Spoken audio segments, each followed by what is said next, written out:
I went to Pick and Payless today because my brother's car needed a few parts.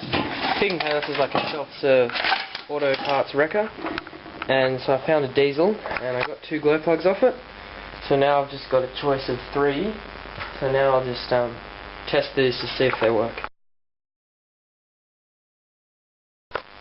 I brought the engine into the garage and I was talking to my dad about it, and when we went to this an engine rally show down at Campbelltown, and my dad said to me, well, because these engines didn't have originally glow plugs, they started with just pressure only. They were a cold start diesel, which meant you put oil into the cylinder to start it.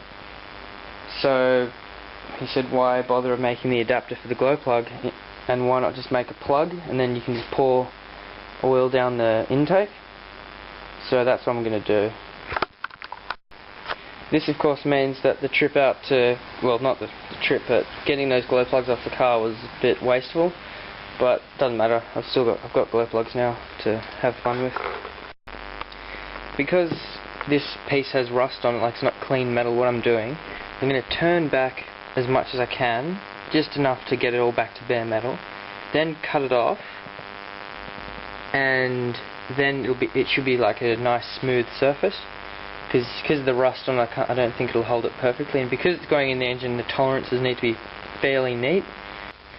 What I've done is I've turned that piece back to steel. I've lost a few videos, I think, or done something, but I've taken the head off the engine and brought it in the garage, and what I've done is I've made up 2 test pieces.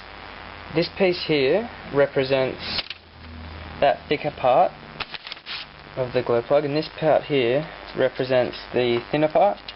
So what I've done is I've made those 2 test pieces, then measuring with a micrometer, I measured the thicker part to be about 15.91, 15.89, 15.87 and 15.85 millimeters, and the smaller part to be 13.41 and 13.42.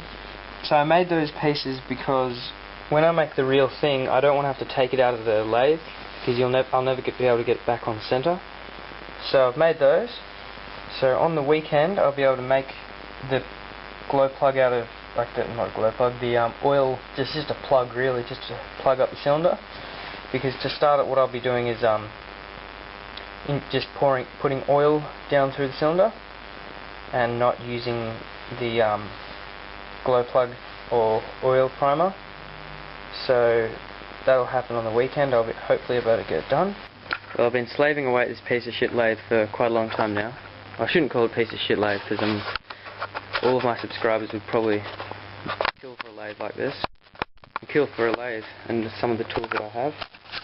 But anyway, I've made it and I just put it in then, so I'll just take it out. It's wedging in already, which is really good.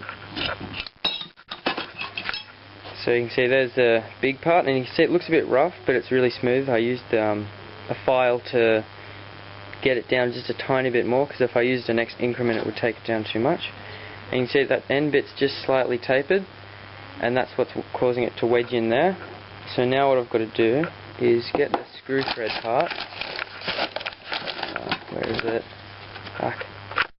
Get this part, make an insert to go in here, braze the insert in, or what I do is make the insert to go in there, drill a hole through it, and then turn this down and then taper it to match the hole inside here, like inside the piece I make, so that it'll wedge it in. It's hard to explain, but you'll get it once I make it.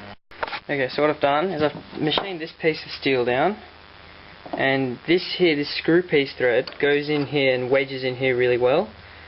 So I'll braze that in as well, but I'm not going to put it in well because it's quite hard to get out once it's in there. So what I've got to do now is drill a hole through the center of this, just a small hole, maybe a 4mm or something, and then what I've got to do is with this other piece in here, Jesus, it's got a good fit.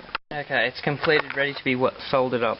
So I've got this piece here, that hole doesn't go all the way through, that hole doesn't go all the way through, so this piece here goes into here. Okay, so I put that piece there in there, and I'm going to braze that side on tomorrow. And now this piece here, that's the piece which will wedge into the engine, and you can see it's still got the hole in the end from the center, but that's okay. And it's got this little piece protruding at the end, which I machined down. That's so that when it's in here, I can still get it out with some needle nose pliers, because otherwise I'd have no chance of getting it out. So I'll just quickly get it out. No, I need some needle nose ones. So that's it, I got it out, and that piece there just butts up against that, and as this part here screws in, hopefully this won't turn. I've made it so this, well, I don't want it to turn and screw in, I just want it to butt in against it. So hopefully tomorrow, or maybe the day after, I'll test it with its annealed head gasket, and if I'm still getting leakage, I'll get a head gasket made for $30, and hopefully this won't leak. Otherwise, I don't quite know what I'll do. I could try putting a copper washer on it or something if it leaked.